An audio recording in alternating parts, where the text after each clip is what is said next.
Palavra da Verdade, com Hernandes Dias Lopes. Eu quero partilhar com vocês hoje o texto de Mateus, capítulo 14. Abra sua Bíblia comigo. Mateus 14, versos 22 a 33.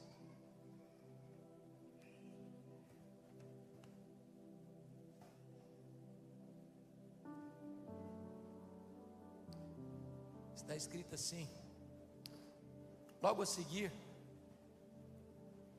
compeliu Jesus os discípulos a embarcar e passar adiante dele para o outro lado, enquanto ele despedia as multidões. E despedidas as multidões, subiu ao monte a fim de orar sozinho. Em caindo a tarde, lá estava ele só. Entretanto, o barco já estava longe, a muitos estádios da terra, açoitado pelas ondas, porque o vento era contrário. Na quarta vigília da noite, foi Jesus ter com eles, andando por sobre o mar. E os discípulos, ao verem-no andando sobre as águas, ficaram aterrados e exclamaram: é um fantasma! E tomados de medo gritaram. Mas Jesus imediatamente lhes disse: tende bom ânimo, sou eu, não temais. Respondendo-lhe Pedro, disse: se és tu, Senhor, manda-me ir ter contigo por sobre as águas. E ele disse: vem. E Pedro, descendo do barco, andou por sobre as águas e foi ter com Jesus. Reparando, porém, na força do vento, teve medo. E começando a submergir, gritou: salva-me, Senhor. E prontamente Jesus, estendendo a mão, tomou e lhe disse: homem de pequena fé, por que duvidaste? Subindo ambos para o barco, cessou o vento. E os que estavam no barco adoravam, dizendo: verdadeiramente és filho de Deus. Aleluia. Amém. Como enfrentar as tempestades da vida? O contexto desta passagem retrata dois momentos dificílimos na vida de Jesus e dos seus discípulos.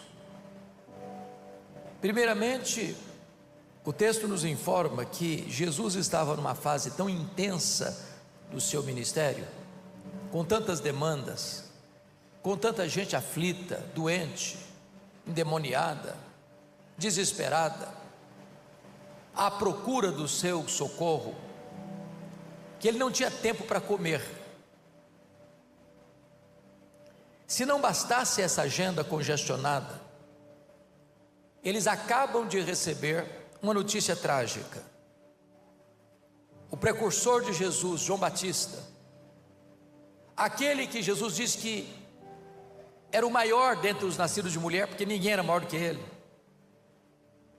estava preso injustamente, acabara de ser degolado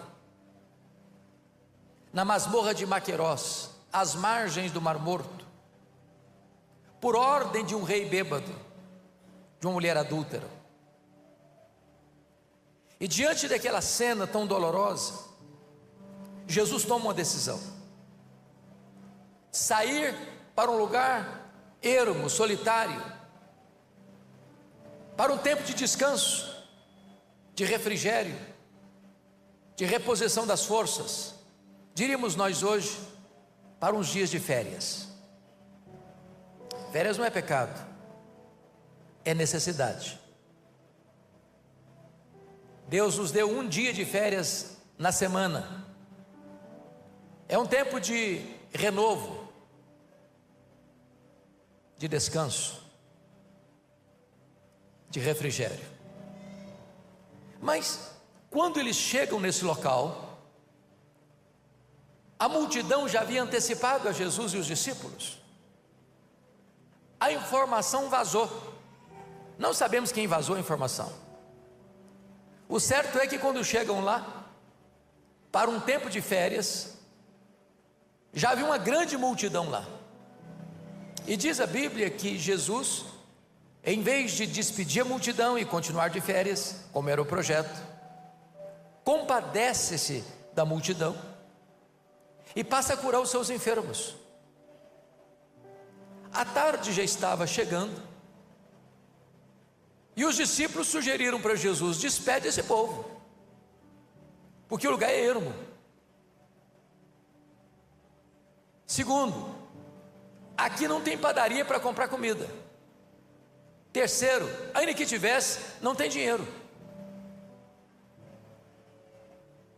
E diz a Bíblia que Jesus se volta para os discípulos e disse: dai-lhes vós mesmos de comer. O problema é que tinha uma receita de 5 pães e 2 peixinhos, para uma despesa de 5.000 homens, além de mulheres e crianças, mais de 10.000 pessoas.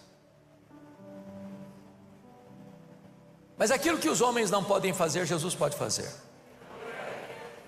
Aquilo que é uma barreira intransponível para os homens, é uma possibilidade absoluta para Jesus.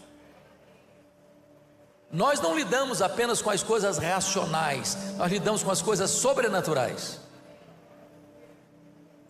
Não há limitação no poder de Jesus. E Ele multiplica os pães, Ele multiplica os peixes, Ele alimenta a multidão. E o texto nos informa, preste atenção nisso, logo a seguir o quê? Logo a seguir que Ele alimentou as multidões, diz o texto, que Ele compeliu os discípulos a embarcar e passar adiante dele para o outro lado. Não foi uma sugestão, não foi um aconselhamento, não foi um pedido, foi uma ordem expressa. A pergunta é: por que Jesus compeliu os discípulos a embarcar e passar adiante dele para o outro lado, enquanto ele ficou despedindo as multidões? Por que Jesus não permitiu que os discípulos estivessem com ele para despedir as multidões? O que aconteceu nesse interregno para Jesus tirar os discípulos dele dessa cena? Mateus não nos informa, mas o detalhe está em João capítulo 6, que é texto paralelo desse. Diz que esta multidão, depois de alimentada, de ver um milagre extraordinário de Jesus, a multidão veio para arrebatar Jesus, para fazer dele um rei político, um Messias operador de milagres, que pudesse atender às suas necessidades imediatas, terrenas, materiais. E Jesus não queria que os discípulos fossem submetidos a esta agenda, a esta tentação, de olharem para ele apenas como um operador de milagres, olharem para ele apenas como alguém que tem solução para os problemas do aqui e do agora, ou limitassem o ministério dele apenas como um ministério de resolver os problemas urgentes da sociedade. Agora notem, os discípulos tinham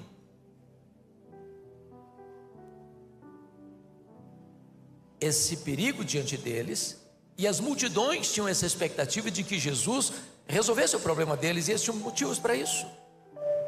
Pense comigo só um pouquinho numa breve retrospectiva.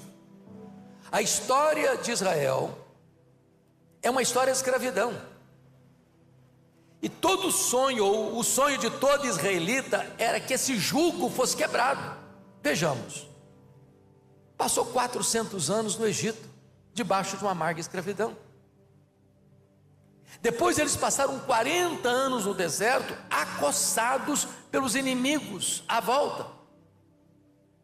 Depois eles entraram na terra prometida, 7 anos de conquista, mas não conquistaram todas as terras por incredulidade, e eles sofreram as consequências de opressão desses povos. Depois tem um período de 330 anos dos juízes, E na maior parte desse período, Israel viveu debaixo de opressão dos seus inimigos. Depois veio a monarquia, 120 anos de Reino Unido, e em algumas vezes os inimigos, sobretudo os filisteus, oprimiram o povo de Israel. Depois o Reino Unido é dividido em 931, e as 10 tribos do norte, em 209 anos, com 19 reis ímpios, na maior parte viveu debaixo de opressão dos seus inimigos. O Reino do Sul, em alternância de reis ímpios e piedosos, na parte da impiedade, Judá viveu debaixo da opressão de seus inimigos. Em 722, a Assíria dominou as 10 tribos do norte, viveram na escravidão. Em 586, o Reino do Sul, Judá, foi levado cativo para a Babilônia, 70 anos de escravidão. A Babilônia caiu, mas Israel continuou escravo do Império Medo-Persa. O Império Persa caiu, mas Israel continuou escravo do Império Grego. O Império Grego caiu, mas Israel viveu escravo debaixo do Império Romano. Portanto, o sonho de todo israelita era quebrar esse jugo, era despedaçar essas algemas, era olhar para Jesus como alguém que viria por abaixo os reinos deste mundo e estabelecer o seu reino político de glória e poder, e eles, como povo de Israel, entrassem na liderança do governo de Jesus. Jesus não queria que os discípulos entrassem nessa agenda. Tira-os dali. Agora preste atenção comigo. O mínimo que os discípulos podiam esperar, já que as férias foram frustradas, é que pelo menos voltassem em paz para casa. Jesus foi com eles, mas Jesus não voltou com eles. E quando eles estão atravessando o mar, e se você olha para o mapa, eles estão na região oriental do lago, retornando para o lado ocidental do lago. Enquanto navegam, chega uma tempestade. E aqui, irmãos, eu gostaria de começar a pensar com vocês em algumas coisas. Primeiro, estamos falando de família, e família enfrenta a tempestade. E família enfrenta ventos contrários. Porque há 2 tipos de tempestades. A primeira tempestade é a tempestade de correção. É a tempestade que Deus mandou atrás do profeta Jonas. Deus mandou Jonas ir para Nínive e pega o navio para Tarsis. Aí Deus mandou uma tempestade atrás dele, não para destruí-lo, mas para trazê-lo de volta ao caminho da obediência. Permita-lhe dizer isso nessa noite: crente desviado é endereço certo de tempestade. Se você se afastou dos caminhos de Deus, Deus vai mandar a tempestade atrás de você, não para destruir você, para trazer você de volta, para corrigir sua rota. Mas o segundo tipo de tempestade não é a tempestade da correção, é a tempestade do aperfeiçoamento. Nós não cremos em acaso, nós não cremos em sorte, nós não cremos em azar, nós não cremos em determinismo cego, nós não cremos em coincidência, nós não cremos em misticismo.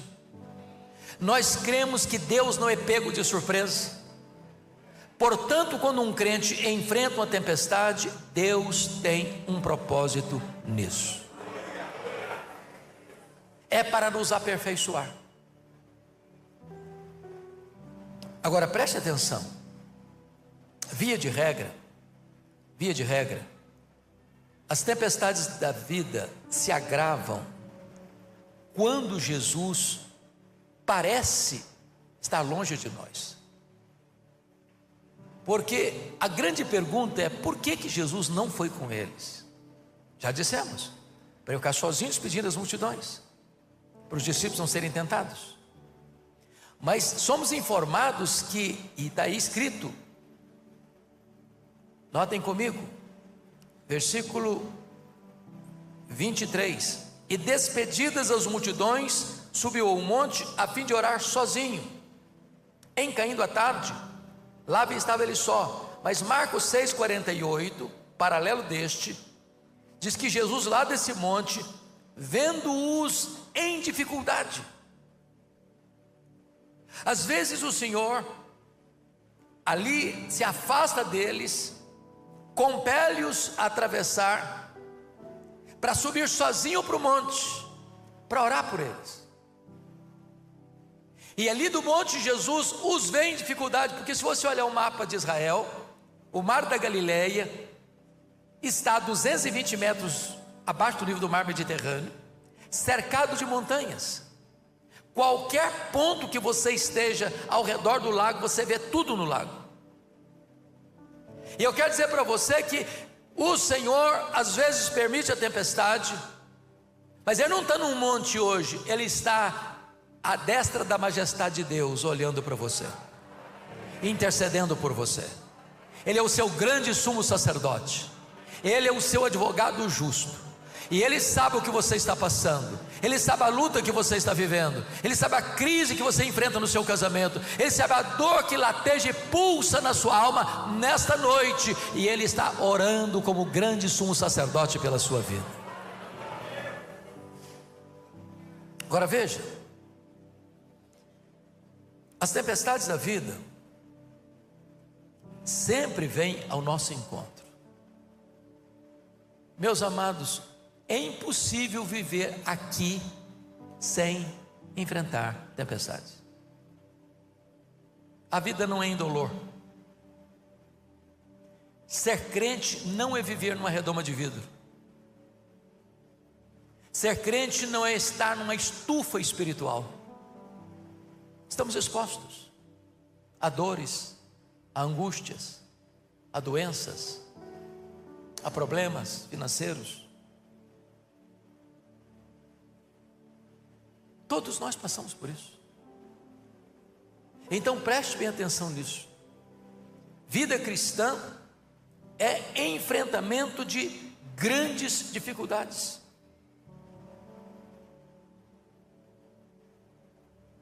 Eu estava partilhando com o pastor Edmar. A nossa família está vivendo um momento de angústia desde domingo agora pela manhã.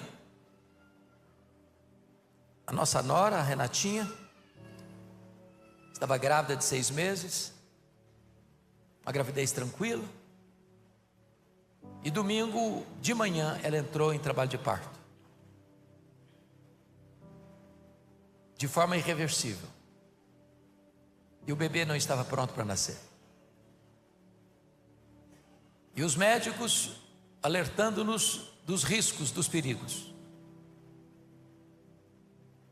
E a tentativa da medicina, das medicações, era para esperar o máximo possível, manter o bebê o máximo possível no ventre materno, que cada dia no ventre eram 3 dias a menos num CTI. E eu sabia dessa agenda daqui. Consegui mudar a agenda de segunda-feira, de ontem. Eu orando, Deus, eu não posso falhar. Dá-nos uma resposta, Senhor. E hoje de manhã eu fui para o hospital. Eu percebi que ela não estava bem. E o médico disse que ela estava com infecção. E eu saí para cá. E ela estava descendo para um exame. E quando eu cheguei no aeroporto de Guarulhos, na conexão, já para entrar no aeroporto, eu liguei e disse: o que é que eu faço? Prossigo viagem? Porque o médico disse: a situação agravou, a infecção agravou muito, e é necessário fazer uma cirurgia, uma cesárea de emergência. Meu coração bateu forte, saí para um cantinho para chorar um pouco. E a minha esposa, que é mais crente do que eu, disse: meu filho, siga a viagem, atenda ao seu chamado. E o nosso netinho nasceu com 1 quilo e 25 gramas. Foi entubado imediatamente, para que o remédio pudesse trabalhar o seu pulmãozinho, expandir o pulmão. E nós estamos muito esperançosos da vitória completa. E no meu coração, se Deus preservar a vida dele, que Deus o chame para ser um pastor, para ser um pregador do Evangelho.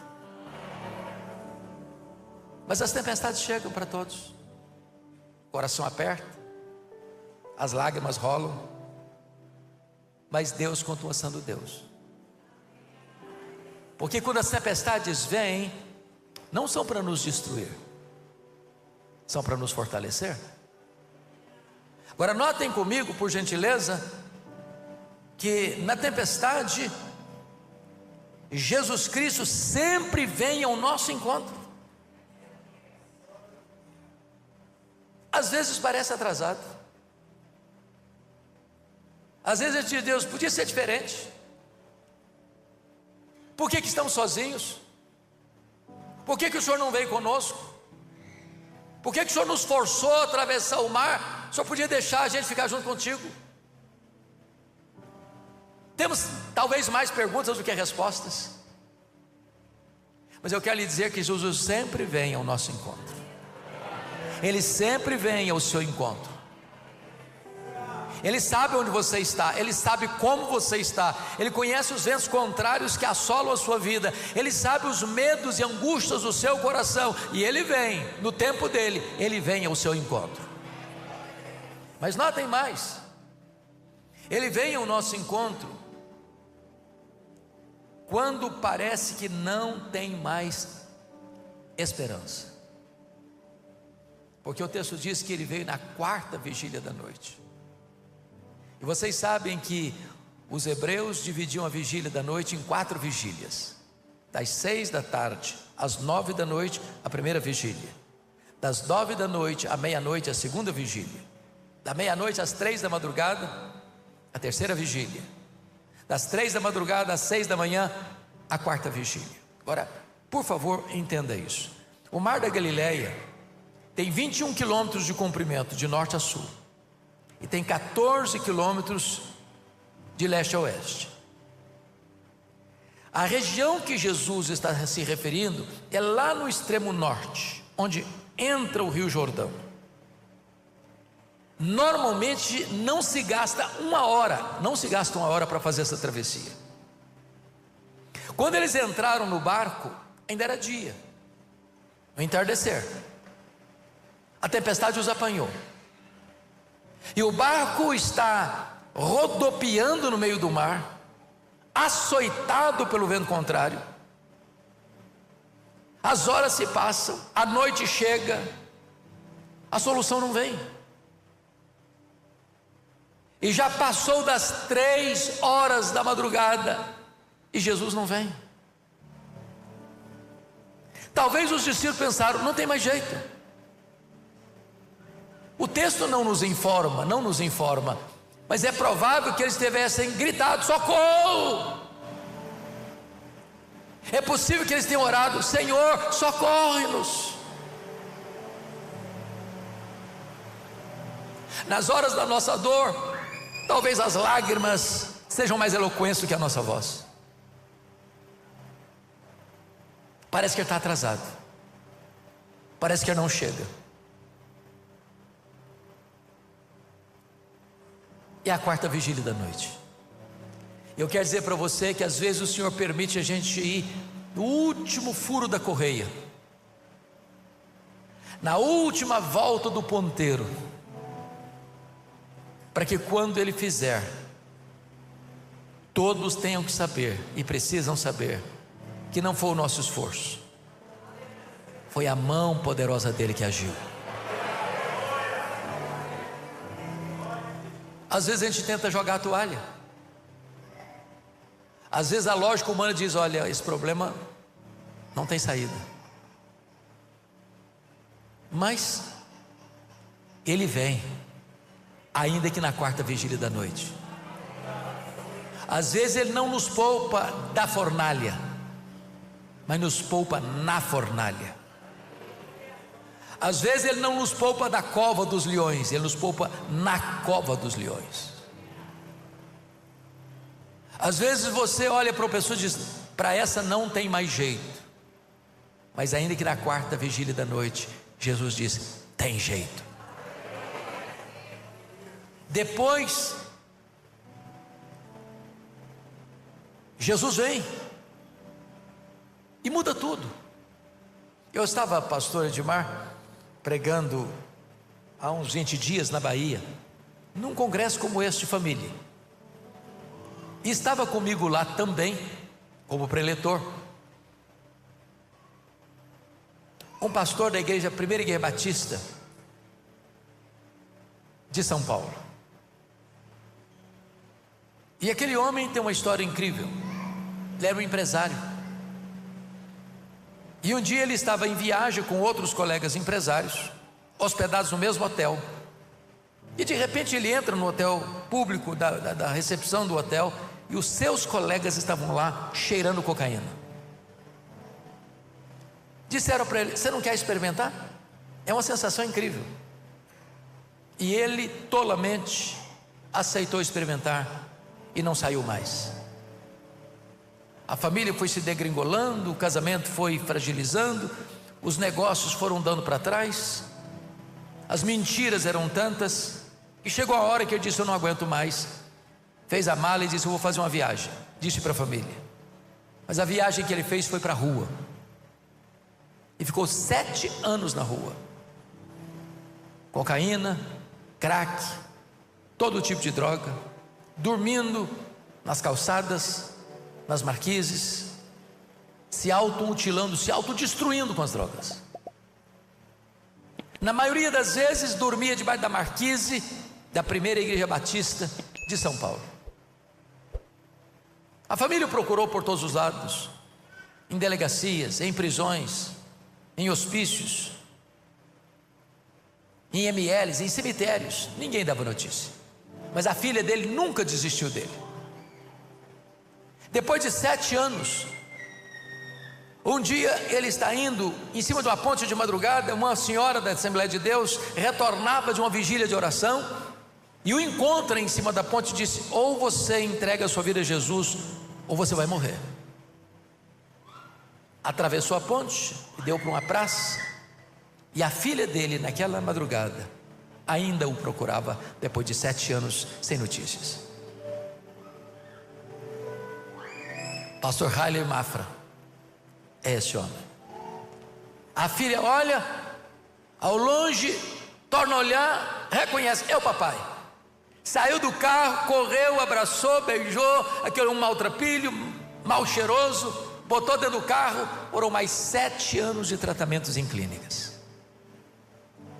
Haile Mafra hoje é pastor da igreja onde ele dormiu debaixo da marquise.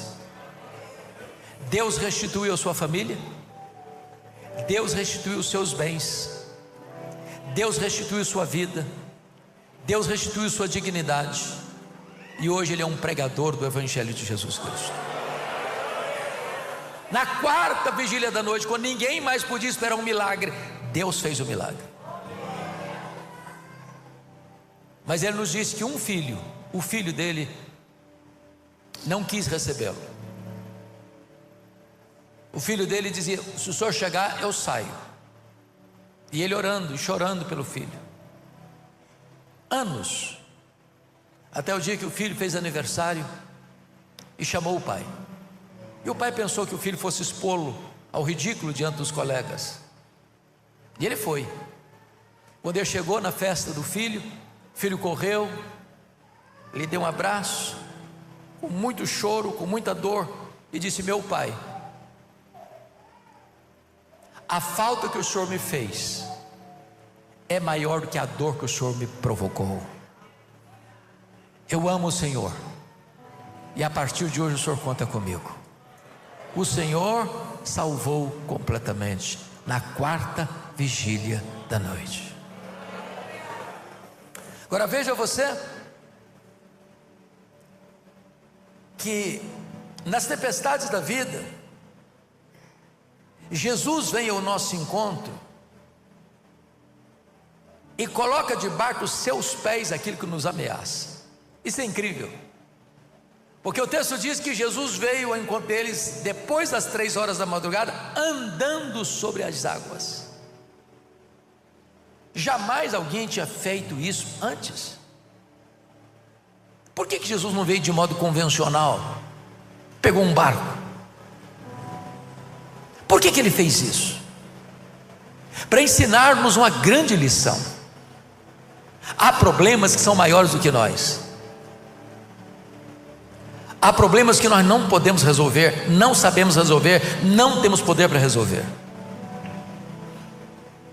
Mas aquilo que é maior do que nós, aquilo que conspira contra nós, aquilo que intimida nós, está literalmente debaixo dos pés do Senhor Jesus Cristo.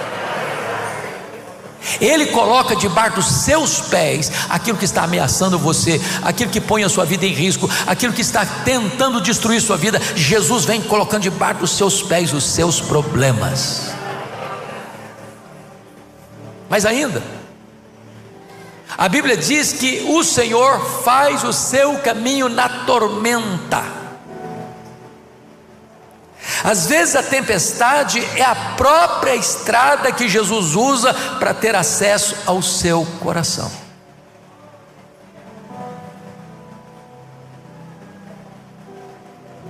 Há momentos que você precisa perceber que a tempestade chegou, para que você reconheça que você carece totalmente da graça e da misericórdia de Deus. Eu não sei qual é o seu problema, eu não sei o que a sua família enfrenta, mas entenda uma coisa: aquilo que você não pode fazer, Jesus pode fazer. Aquilo que é maior do que você está debaixo dos pés de Jesus.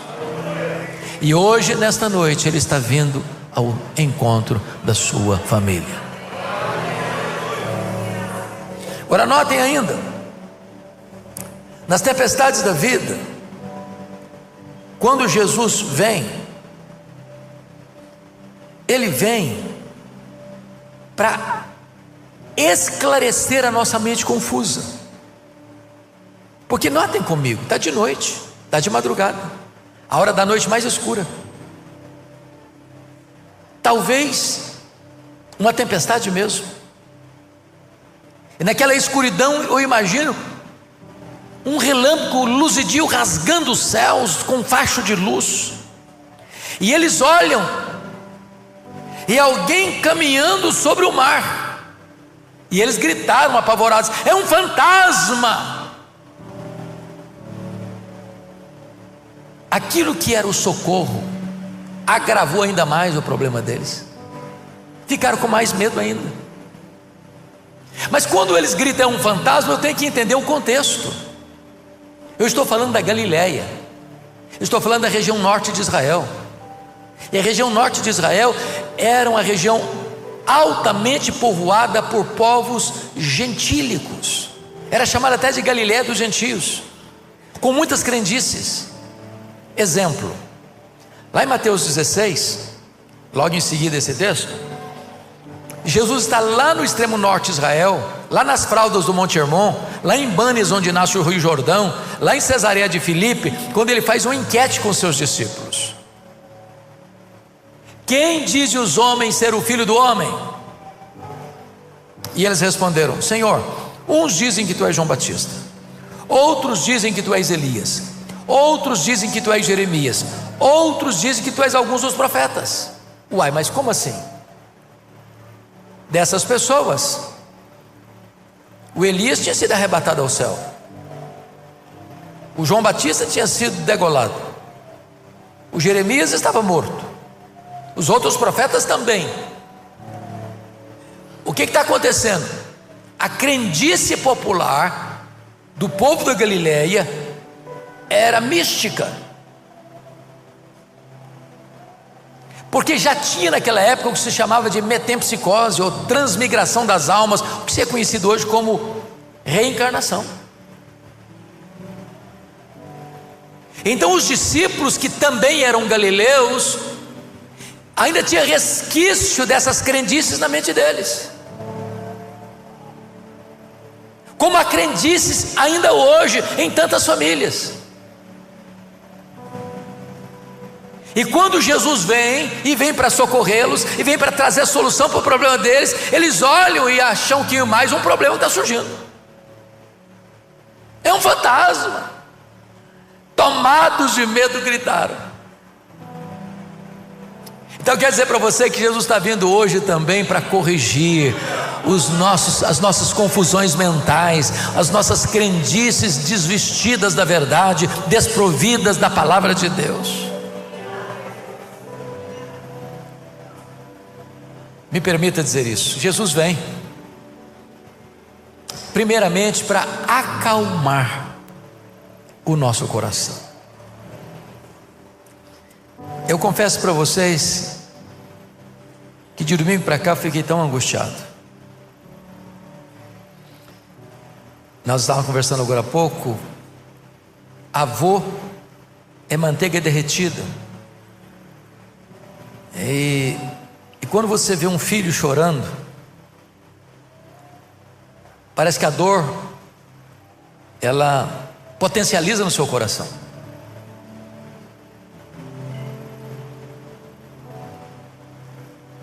E é preciso você dizer para você mesmo: calma, Jesus está no controle, calma, eu estou cuidando disso. E aí Jesus vem para os discípulos e diz assim: tende bom ânimo, sou eu, não tenham medo. Sabe o que me impressiona aqui, pastor Edmar? É que Jesus muda de metodologia. Na primeira tempestade, onde Jesus estava dentro do barco, primeiro ele acalmou a tempestade, para depois acalmar os discípulos. Aqui, primeiro Jesus acalma os discípulos, para depois acalmar a tempestade. E por que ele faz isso?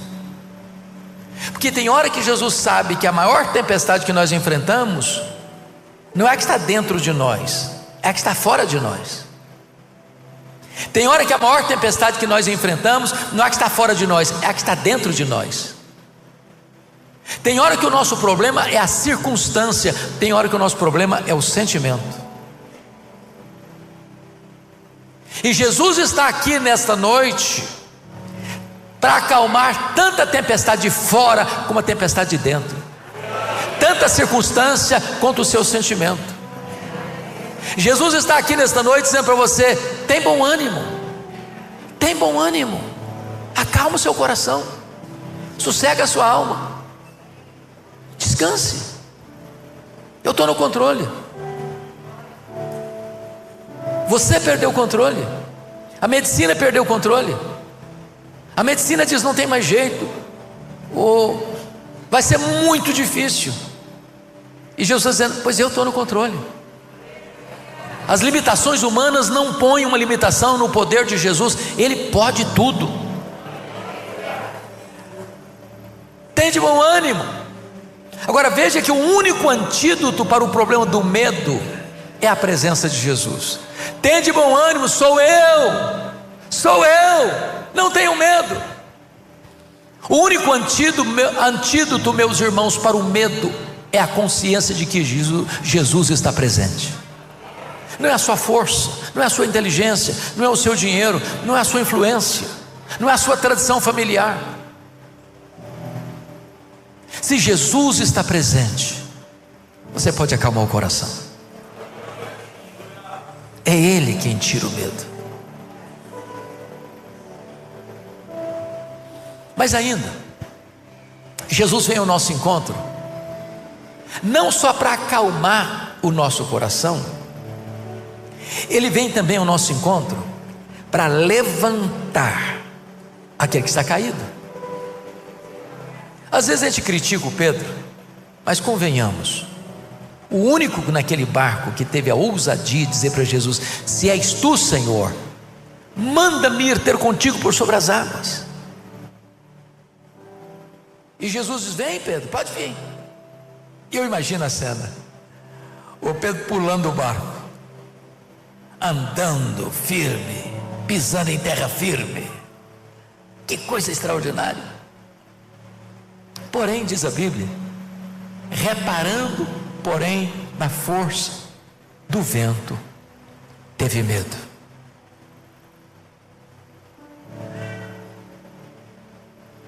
Tem hora que o medo toma conta da gente, mesmo quando nós estamos andando dentro da promessa de Jesus. Pode vir, filho, vem, pode vir. E Pedro olhando para Jesus e caminhando, olhando para Jesus e caminhando. De repente o vento é forte, as ondas encrespam, o corpo balança, e ele tira os olhos de Jesus para reparar na força do vento. Tem hora que você diz: esse problema não vai ter jeito, chegou o fim da linha, chegou o fundo do poço, não tem mais jeito, não tem mais saída. E quando você tira os olhos de Jesus, você também naufraga, você também afunda. Eu quero encorajar você nesta noite, em nome de Jesus: não tire os olhos de Jesus. O vento é contrário, a tempestade é grande, você não tem forças para enfrentar essa tempestade na força do braço, mas continue caminhando e olhando para Jesus. O que me admira em Pedro é que quando ele começa a afundar, ele não tenta resolver o problema sozinho, ele não tenta dar um de valentão, de autossuficiente. Ele grita de imediato: Senhor, socorre-me. E Jesus não esperou até a quarta vigília do outro dia para socorrer, não. Tem hora que o socorro tem que ser imediato. Jesus estendeu a mão para ele, o levantou, olhou bem para ele, deu aquele tapinha de luva bem doce. Homem de pequena fé, por que duvidaste? Por que num dado momento da sua vida você achou que Jesus não tinha condições de resolver o seu problema?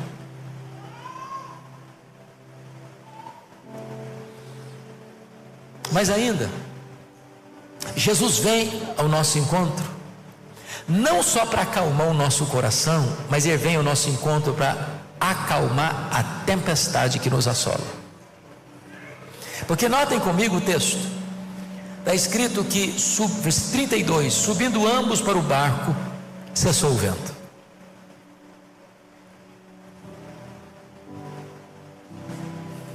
Ele acalma o coração, Ele acalma a tempestade, Ele acalma o sentimento, Ele acalma a circunstância,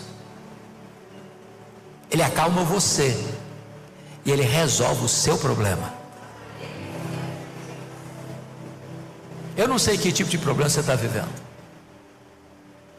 Uma tempestade na vida, uma tempestade no casamento, uma tempestade na vida financeira, uma tempestade na saúde, uma tempestade nos relacionamentos. Mas hoje Jesus vai subir o barco da sua vida, e a tempestade vai passar, e a tempestade vai passar, e o mar vai se acalmar, e o vento vai se aquietar, e a bonança de Deus vai entrar na sua história. Mas finalmente Jesus vem ao nosso encontro para nos levar ao porto seguro. Esse texto não diz isso, mas o texto paralelo de João 6 nos aponta exatamente essa verdade, que eles chegaram no porto. E hoje nós temos um outro porto para chegar. Não é aqui na terra, é o porto divinal. E a Bíblia diz,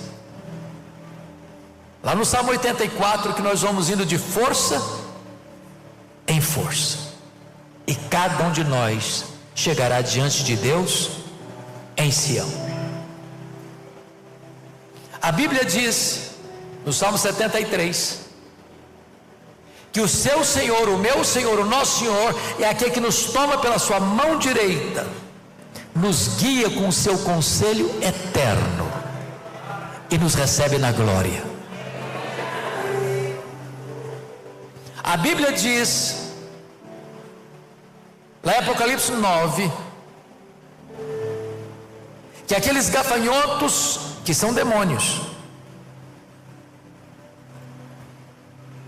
que são escorpiões, cabeça de cavalo, rosto de homem, cabelo de mulher, dente de leão, couraça de ferro, que sai para atormentar os homens, não podem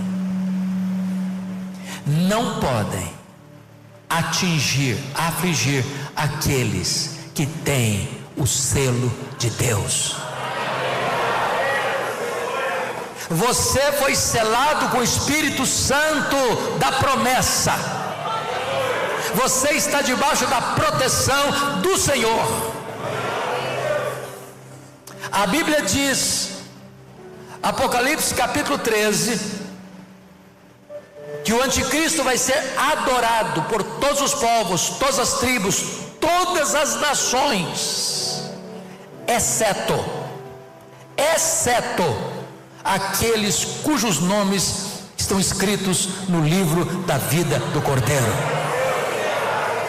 Isso significa que o Senhor Jesus não vai perder nem sequer um dos seus cordeirinhos, uma sequer das suas ovelhas. Você e eu, que cremos em Jesus, que fomos selados com o Espírito Santo da promessa, que fomos batizados no corpo de Cristo pelo Espírito Santo, que temos o nosso nome no livro da vida, nós chegaremos salvos, seguros no porto desejado. Louvado seja o seu nome.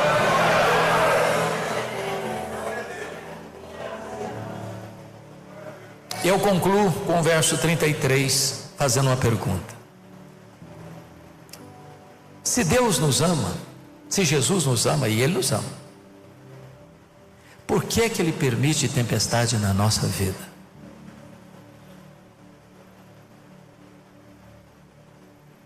Por que que uma mamãe que está grávida, uma gravidez tranquila, tem que dar à luz a um bebê de 6 meses?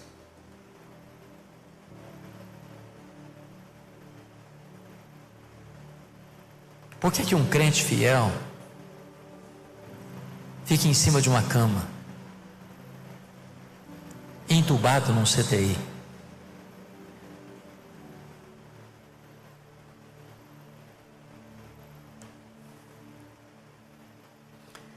E esse texto nos responde 2 coisas. Primeiro,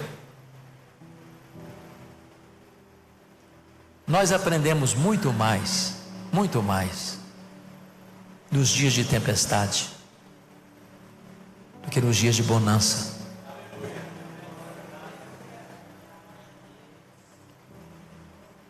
As maiores lições da vida nós aprendemos em dias de festa. É no dia da tempestade. É por isso que o texto diz que eles o adoraram. O sofrimento amolece a nossa nuca, tira de nós o que a Bíblia chama de dura cerviz, nos amolece, nos humilha, nos quebranta. Segundo, por que Deus permite sofrimento? É para que nós tenhamos um nível mais alto ou mais profundo de experiência com Ele. Porque aqueles discípulos já sabiam quem era Jesus. Tanto é fato que o próprio Pedro disse: és tu, Senhor, manda-me ele ter contigo. Mas eles adoram a Jesus e afirmam: verdadeiramente és o Filho de Deus. Verdadeiramente. Tem hora que Deus quer nos dar um plus, um avanço na nossa experiência com Ele. E não é numa sala de aula, aprendendo conceitos, ainda que os mais lindos. É nos levando para o miolo da tempestade. É aqui, meu filho, que eu quero te ensinar.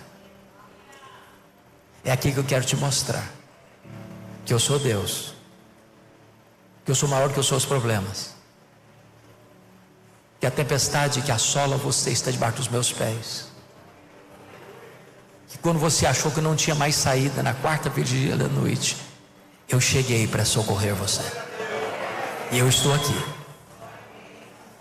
e eu vou levar você para o porto seguro, e você vai reconhecer que eu sou Deus, e você vai se prostrar e me adorar. Eu quero orar com vocês nesta noite. Deixa eu fazer uma pergunta. Tem alguém aqui enfrentando tempestade ou só eu que estou?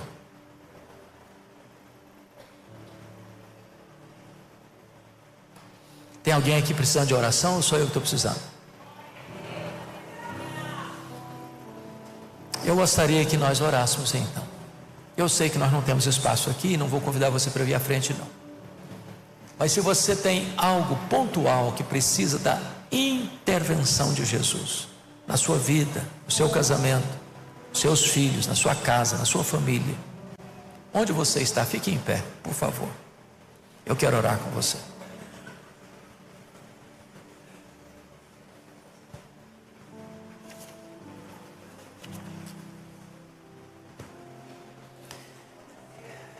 Ó Deus bendito,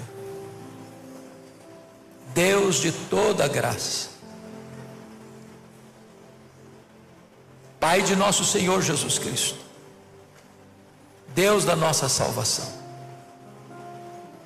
ó amado Filho de Deus, nosso Redentor, ó Espírito Santo, Deus bendito que habita em nós, nós te adoramos nesta noite. E reconhecemos, Jesus, que Tu és Deus. Deus que nos ama, Deus que nos ensina, Deus que nos molda, Deus que nos aperfeiçoa, Deus que nos educa, Deus que abre os olhos da nossa alma, Deus que nos socorre, Deus que nos põe de pé, Deus que nos carrega no colo, Deus que nos leva ao porto seguro. Aqui está a tua igreja, aqui está o teu povo, aqui estão famílias queridas, aqui estão aqueles por quem Cristo verteu o seu sangue e comprou com preço de sangue. Aqui está um povo que precisa do teu socorro. Tu conheces cada vida aqui. Tu sabes a luta que cada um está passando, a dor que cada um está sentindo, os medos, as angústias. Ah, Senhor, socorre-nos nesta noite. Visita cada coração. Eu estou plenamente convicto, Senhor, de que o que eu posso fazer é apenas falar aos ouvidos. Só o Teu Espírito tem poder de falar aos corações. Então, Deus, aplica a Tua palavra a cada coração. Que ao sairmos deste santuário rumo à nossa casa, ah, Senhor, que o Espírito Santo complete aquilo que nós não podemos fazer. Manifesta a Tua graça, restaura, cura, traz ânimo novo, traz esperança, renova a fé, alegra o coração. Faz um milagre, Senhor, da cura física, emocional, espiritual. Restaura casamentos, reconcilia marido e esposa, reconcilia pais e filhos. Manifesta a Tua glória, ó meu Deus, nesta noite, nesta casa, e Te daremos a honra, o louvor para sempre. Tu és o nosso Deus.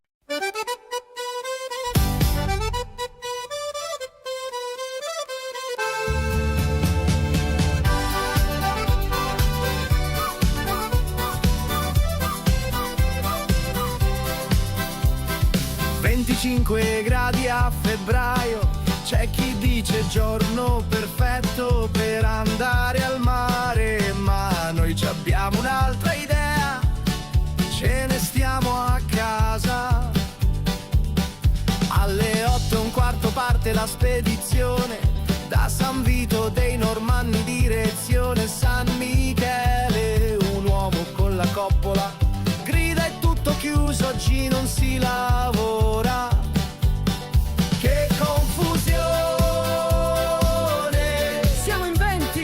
Che confusione, voglio la parmigiana. Dove il vino? Che confusione, a chi tocca apparecchiare. Non ci sono più forchette, non ci sono più piatti, non c'è più spazio nel frigorifero, non ci sono più sedie, non ci sono più bicchieri. Non ci sono più coltelli, non ci sono più cucchiai, non c'è più spazio nel frigorifero, non ci sono più sedie, non ci sono più bicchieri. Che confusione, siamo in 20. Che confusione, voglio la parmigiana. Dove il vino? Che confusione, a chi tocca apparecchiare.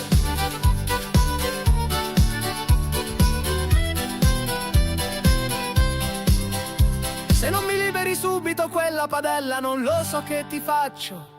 Amore, è finito il caffè, mi presti il tuo e te lo rifaccio.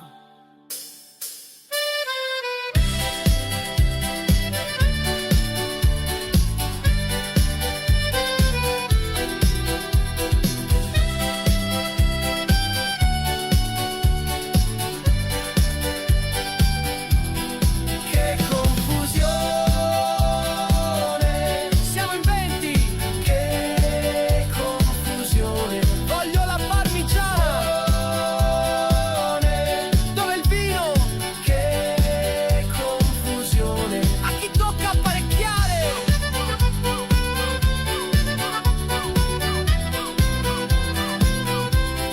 Che confusione.